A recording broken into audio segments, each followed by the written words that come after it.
Olá, sou Marilis Pereira Jorge, você está no My News. Antes de qualquer coisa, não vou pedir para você assinar o canal, mas sim assine o canal, aperta aí o sininho para receber as notificações. Antes de qualquer coisa, desculpa pela minha falha na terça-feira. Eu fiquei muito doente de segunda até ontem, ainda tô melhorando, não gravei o segunda chamada, infelizmente. Tive uma virose. Médico, quando não sabe o que você tem, taca lá logo que é uma virose. Mas a verdade é que eu passei por uns maus bocados nesses dias e tô ainda me recuperando. Mas vamos lá. Eu tô aqui nesse cenário diferente porque eu não estou no Rio, não estou na minha casa, estou em Brasília. E que dia, meus amigos, e que dia para estar em Brasília, né?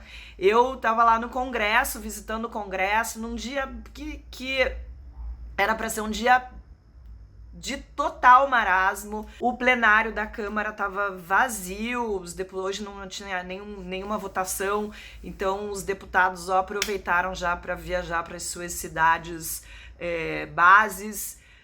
O aeroporto de Brasília hoje de manhã, quando eu cheguei, estava vaziozão. Enfim, era para ser um dia super tranquilo. Eu, na verdade, só estava lá fazendo uma visita, queria conhecer algumas coisas, de repente conversar com um deputado ou outro, algum senador que estivesse ali trabalhando, né? Sempre fica alguém ali. Mas eis que aquilo que eu sempre chamo nessa nossa série, que tem episódios novos todos os dias, todas as horas do dia, nossa série Brasil, esse país muito louco, que tem um enredo inacreditável. Ontem ainda a gente estava falando sobre... Ontem não, hoje de manhã a gente estava falando ainda sobre o episódio O Porteiro.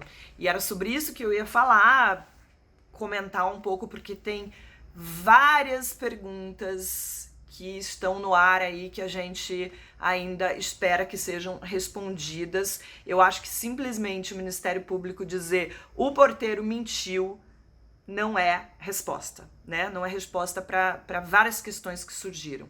Uma delas é, por que o porteiro mentiu? Né? Que interesse o porteiro teria de envolver o presidente da República, o agora presidente da República, ou então deputado federal Jair Bolsonaro, nessa história da morte da vereadora Marielle Franco e do motorista Anderson Gomes. Eu acho que esse assunto ainda não morreu, a gente ainda vai ter algumas informações, acho que o Ministério Público precisa dar algumas respostas que a gente não tem ainda, mas esse assunto vai ficar por um outro momento, porque a gente já tem mais um acontecimento nessa narrativa louca do que acontece aqui no país, que foi a entrevista do deputado federal Eduardo Bolsonaro à jornalista Leda Nagli. Ele tá lá reclamando, dizendo que tudo é culpa do Bolsonaro. Ele fala, fogo na Amazônia, que sempre ocorre, eu já morei lá em Rondônia, sei como é que é, sempre ocorre nessa estação, culpa do Bolsonaro.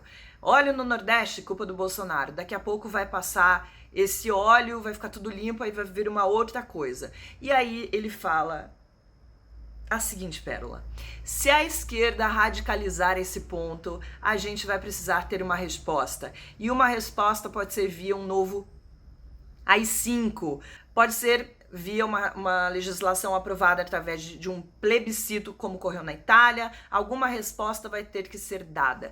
Isso quem disse foi um deputado federal, filho do presidente Jair Bolsonaro. O Jair Bolsonaro foi questionado sobre essa declaração do Eduardo, desautorizou o filho, porque obviamente está acontecendo uma repercussão negativa. O Bolsonaro falou o seguinte: não apoio quem quer que seja que fale em AI-5, está sonhando, não quero nem ver notícia nesse sentido aí, cobrem vocês dele, ele é independente. Gente, o AI-5 foi uma das coisas mais terríveis que aconteceu na história do nosso país. Por conta do AI-5, o presidente podia fechar o Congresso, interferir aí, decretar o fechamento do Congresso, interferir em estados e municípios, podia fazer o que ele quisesse, podia cassar mandato de parlamentares, suspender direitos políticos de qualquer cidadão, as pessoas poderiam ser presas sem um mandado de prisão. Foi um período que aconteceram muitas prisões, mortes, desaparecimento de pessoas. E aí a gente tem um deputado federal que simplesmente vai e defende isso na maior cara dura. O que aconteceu que é positivo nesse momento, inacreditável, né? É que a gente está vendo uma união de forças de vários partidos políticos, de espectros políticos diferentes que estão se unindo para repudiar essa fala do deputado, e é isso que tem que acontecer, é essa resposta que tem que acontecer. Eu tava no Congresso, acabei encontrando, não tinha quase ninguém lá, eu vi primeiro uma fala do deputado Kim Kataguiri, que foi pro plenário, falou no microfone, repudiando totalmente o que o Eduardo Bolsonaro tinha dito. Depois eu conversei com o deputado Alessandro Molon, que é do PSB, ele do Rio de Janeiro. Ele também estava muito revoltado. Conversei com a Samia Bonfim, que é deputada pelo PSOL, todo mundo absolutamente consternado e falando que estão conversando, enfim, com vários partidos, todo mundo se unindo, porque, claro, a intenção é uma moção de repúdio, tem gente já falando em cassação. O que acontece é que os partidos de esquerda, PSOL, PT, PCdoB, PDT, PSB, vão entrar com uma representação criminal no Supremo Tribunal Federal, no STF, né, contra o Eduardo Bolsonaro, e também vão pedir a cassação no Conselho de Ética da Câmara por quebra de decoro parlamentar. É um crime contra a nossa democracia, é um crime contra a nossa Constituição, é um crime, depois da história que a gente já viveu aqui no Brasil, a gente ter um deputado federal defendendo um golpe contra a nossa democracia. E é um absurdo mesmo. E a gente, na verdade, fica tentando entender o que é isso. O que tem por trás desse tipo de provocação?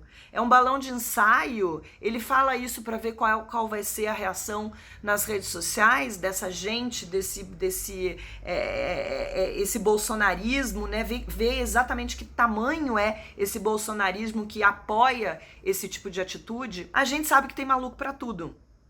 Tem maluco para tudo no mundo. Tem maluco que acha que realmente na época da ditadura militar era melhor. Ditadura.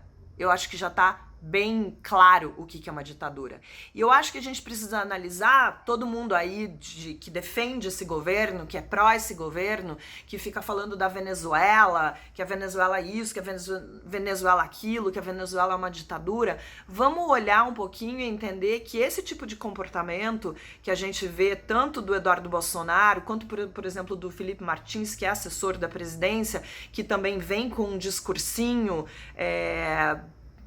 boçal, né, autoritário e boçal, isso é exatamente o modelo chavista, isso é o que aconteceu na Venezuela. Todas essas críticas à imprensa, esse papinho aí de plebiscito, que na verdade o que eles querem é só endurecer as leis e tirar o poder que existe dentro de uma democracia, que é um poder que é um poder compartilhado. Isso tudo faz parte desse populismo que a gente viu acontecer lá. É isso que a gente quer? É isso que vocês que defendem esse governo querem? Que a gente tenha o mesmo destino da Venezuela, que é sim uma ditadura? Desculpa, eu não quero. A parte boa de tudo isso é que a gente está vendo adversários políticos falando a mesma língua, tendo o mesmo raciocínio, repudiando esse tipo de acontecimento. Então a gente tem do Rodrigo Maia passando pelo Kim Kataguiri do MBL, o Freixo do PSOL, a gente tem o Partido Novo já se pronunciou, PSDB, todo mundo aí achando um absurdo, porque é exatamente isso. É um absurdo, é uma afronta, é um crime contra a nossa democracia e isso não pode acontecer. Aí, como se não bastasse, depois de tudo isso, depois de toda essa repercussão, eles soltam um vídeo que foi editado, dá pra ver que o vídeo foi editado, ou seja, tá preparado, é de caso pensado, querendo relacionar todos esses protestos que estão acontecendo na América Latina, principalmente em relação ao Chile, à esquerda, querendo dizer que é a esquerda que está tocando o terror e dizendo que é isso que a gente está correndo o risco de acontecer aqui também. Ele usa isso para justificar, provavelmente para justificar a fala dele sobre o AI-5, querendo dizer que isso pode ser necessário sim. É inacreditável. Quem é que vai parar esse guri, hein? O pai não consegue, né? Então assim, se o pai não consegue botar ordem, não consegue botar o garoto no seu lugar, porque isso é garotice, isso é molecagem, isso é pilantragem. Se o pai não consegue controlar o seu filho, eu espero que as nossas autoridades consigam. Eu espero que seja um momento do nosso Congresso mostrar que é forte, que é comprometido com a democracia, que as nossas instituições de fato funcionem. Porque não dá para aguentar, não é possível a gente ficar aguentando essas crises diárias que a gente vive por causa de responsabilidade de parlamentares, principalmente parlamentares que estão ali no entorno da presidência. Gente, eu fico por aqui, eu não vou ler comentário, eu vou até juntar os comentários do último vídeo no próximo. Eu fico por aqui, eu volto na semana que vem, desculpa pela falha e um beijo para vocês. Agora, uma coisa vou aqui de bastidores, eu fiquei realmente impressionada. Numa quinta-feira à tarde, Brasil, sabe, precisando que as coisas aconteçam, não tinha votação no Congresso, daí não tem ninguém lá, o Congresso vazio, aquela coisa ali, sem ninguém, né? Coisa fácil. Também queria ter uma semana de trabalho de 2 dias. 2 dias? Eles trabalharam o quê? Terça e quarta? É surreal. A gente precisa mudar a mesma coisa, mas a gente precisa mudar as coisas por vias democráticas. É assim que as coisas têm que ser mudadas. Um beijo, gente. Até!